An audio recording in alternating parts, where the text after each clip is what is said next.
Яруу найрагч Доржидамбын Бат тогтох.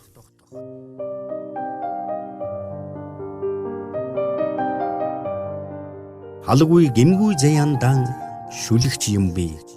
Хамгал хүмүүс бие биенээ хайрлах учрыг олох гэж дурладаг юм. Хайрын биеийн зовоож өдөр зүүдэлсэн зүүд минь шүлэг болдог юм. Халуун зүрх минь толгодын ингэр сэвэх хосон шувууг хайрладаг юм. Хариг зөөлөн сэтгэл минь хаврын ногоо шиг даарч нарыг хүсдэг юм. Халгүй гимгүй заяандан шүлэгч юм аа би.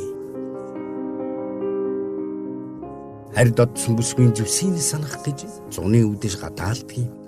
Харамгүйхэн гинэн бодол минь шүн ирсэн тогруудаас чамайг сургалах үе шүлэг төрдөг юм. Хаврын бороо бодолтой минь хамтад цайрах ой шугуйгаан инэрдэг юм. Хатуу зөөлөн сэтгэл минь тэрлэгэн дээлшигэн нэвтэрч дотнохон үгэнд дулаацдаг юм. Халгүй гимгүй заяандан шүлэгч юм аа би.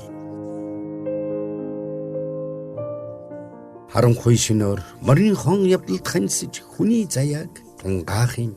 Халтар хултар санаа минь хүлгийн туурайд бутарч шүлэг болж гэрэлтэдэг юм.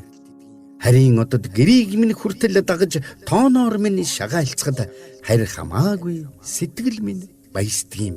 Одод чулуу нар бороо шүлгэнд минь шингэдэг юм аа.